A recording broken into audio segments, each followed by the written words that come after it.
Hello বন্ধুরা, আজকে আমি তোমাদের সামনাসামনি চলে এলাম মকর সংক্রান্তি পিঠেপুলি নিয়ে। প্রথমে আমি দেখো চাল গুঁড়ো করে নিয়েছি।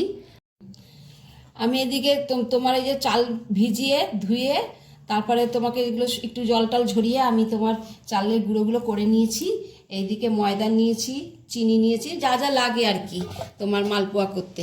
আমি প্রথমে এবার মালপোয়া সব তৈরি করি। অল্প করে চালের গুঁড়ো নেব। আমি ময়দা দিয়ে বেশিরভাগটা করব, চালের গুঁড়োটা দিয়ে আমি অন্য কিছু করব। এবার ময়দাটা নিলাম,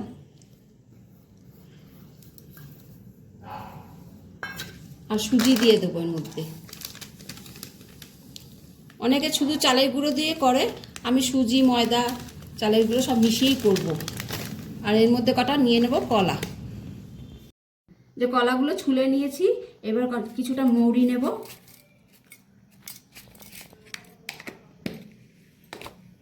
আর দেবো চিনি। যে যেরকম মিষ্টি খাও সেরকম চিনি নিয়ে ভালো করে মেখে নেব। কলাগুলো ভালো করে চটকে নিয়েছি, এবার আমি অল্প অল্প করে জল দিয়ে মাখবো। ব্যাটারটা এরকম থিকনেস রাখতে হবে। এবার আমি চলো এইদিকে কড়াইতে গরম বসিয়েছি, তেল গরম বসিয়েছি। এবার তেলটা গরম হোক, তারপর আমি করছি। আমার তেল গরম হয়ে গেছে, এবার এইবার এক এক করে দিয়ে দেবো।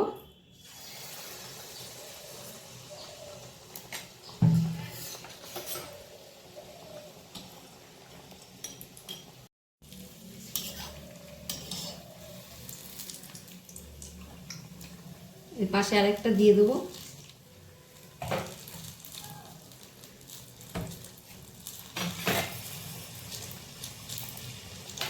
এইভাবে সব এক এক করে নেব।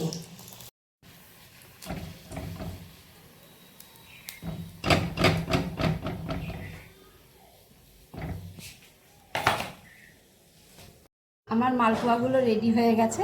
এবার আমি চিতই পিঠের জন্য প্রস্তুতি নিয়ে নেব। চিতই পিঠের জন্য এদিকে গরম জল বসিয়েছি, তার মধ্যে অল্প পরিমাণে লবণ দিয়ে দেবো। এটা গরম হোক। বাটিতে চালের গুঁড়ো নিয়ে নিয়েছি, আর এদিকে উষ্ণ গরম জল করেছি, এর মধ্যে লবণ দিয়েছিলাম। সেটা আস্তে আস্তে এর মধ্যে মিশিয়ে নেব, অল্প অল্প করে ব্যাটারটা তৈরি করব। আমি চালের গুঁড়োটা গুলিয়ে নিয়েছি, আর এইদিকে লবণ জল ভিজিয়েছি, এর মধ্যে লবণ জল আর কাপড় দিয়ে এইগুলো সব এক এক করে ইয়ে করে নেব, গুলিয়ে নেব।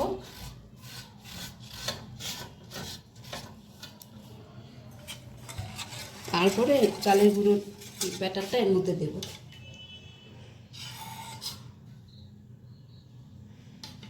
সব এইভাবে করে নেবো এক এক করে। ঢাকনাটা এর উপরে চাপা দিয়ে দেবো। ঠিক করে ভালো করে বসিয়ে দিতে হবে, যাতে কোথাও ফাঁকা না থাকে। আমার চিতই পিঠাটা কমপ্লিট হয়ে গেছে। এবার আমি পাটিসাপটায় আসবো। দেখো এটা কেমন হয়েছে। কাঠের উনুনে হলে আরো ভালো হতো। পাটিসাপটার পুলির জন্য আমি নারকেলটা কুড়িয়ে নিয়েছি। আমি এটা আমার ইয়ে করে নেবো, পাক দিয়ে নেব গুড় দিয়ে। কড়াই গরম বসিয়ে দিয়েছি, আমি এবার নারকেলগুলো সব দিয়ে দেবো এর মধ্যে।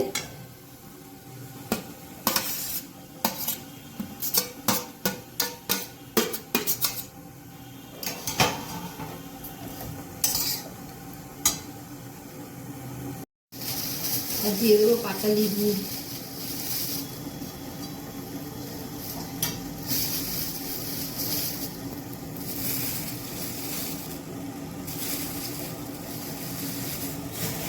দিয়ে পাক দিয়ে করে নেবো এটা নারকেলের পুরটা। আমার পুরটা কমপ্লিট হয়ে গেছে। এবার পাটিসাপটার জন্য ব্যাটারটা তৈরি করব। পাটিসাপটার জন্য ব্যাটারটা তৈরি করতে যে উষ্ণ গরম জল করে রেখেছিলাম সেটা দিলাম। এই আগের বাটিটার মধ্যেই করে নিচ্ছি। এর মধ্যে চালের গুঁড়ো দেবো,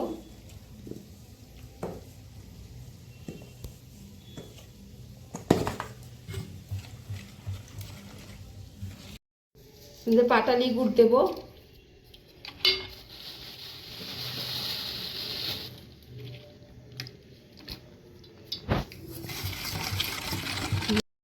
পাটিসাপটার জন্য আমি চালের গুঁড়োটা গুলে নিয়েছি। দেখো এরকম ধরনের থিকনেস হবে। কড়াইটা গরম বসিয়ে নিয়েছি। এবার একটু বেগুনের তেল দিয়ে মাখিয়ে ওর মধ্যে দিয়ে দেবো ব্যাটারটা।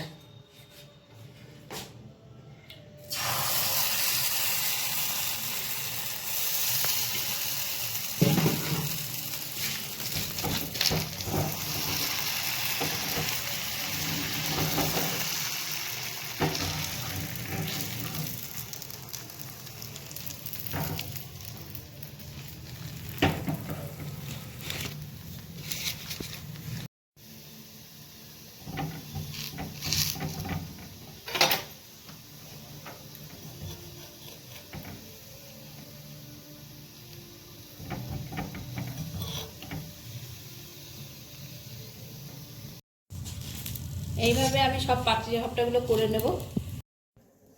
আমার পাটিসাপটা করা হয়ে গেছে। আমার এবার পুলি পিঠে করে নেব।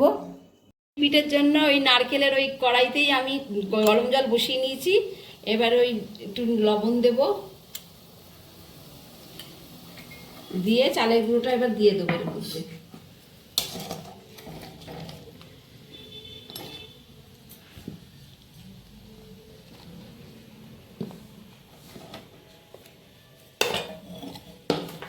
দিয়ে ভালো করে এটাকে মাখিয়ে নেব এইভাবে।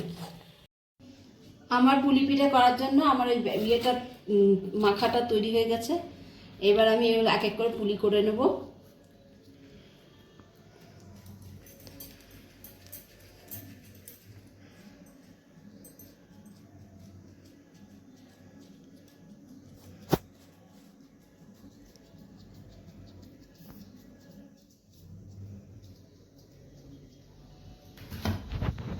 এই মাঝখানে নারকেলের পুরটা দেব, দিয়ে এরকম করে মুড়িয়ে দেবো।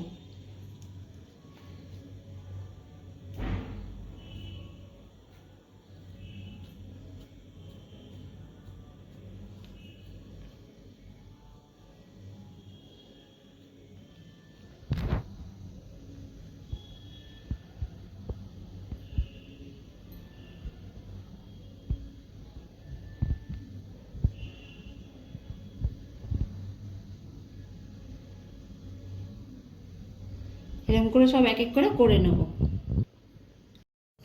পুলি পিঠের জন্য দুধ গরম বসিয়ে দিয়েছি। ওর মধ্যে কটা তেজপাতা দেব, আর এলাচ থেতো করেছিলাম, কটা এলাচ থেতো দিয়ে দেবো। দিয়ে এটা একটু জাল হোক, তারপরে এক এক করে অল্প করে পুলি ছাড়বো। এটা পুলি পিঠে করে নিয়েছি, অল্প অল্প করে দেবো, কেন একসাথে দেওয়া যাবে না। এগুলো আমার মেয়ে করেছে, দেখেছ কি সুন্দর করেছে, ডাইনোসরের মতো।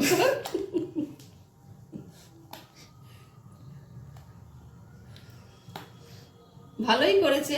এমনি আমি আর কি মারছি, কিছু মনে করো না বন্ধুরা।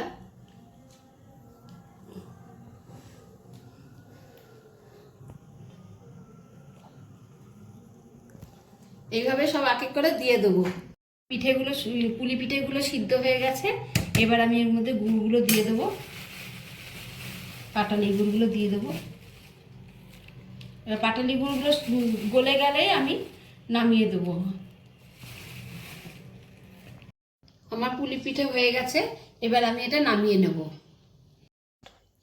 আমার 4 রকমের পিঠে কমপ্লিট হয়ে গেছে। কার কীরকম লাগলো আমাকে কমেন্ট বক্সে জানিও। ইউটিউব থেকে দেখলে আমাকে সাবস্ক্রাইব করে দিও, আর ফেসবুক থেকে দেখলে লাইক আর কমেন্ট করে দিও।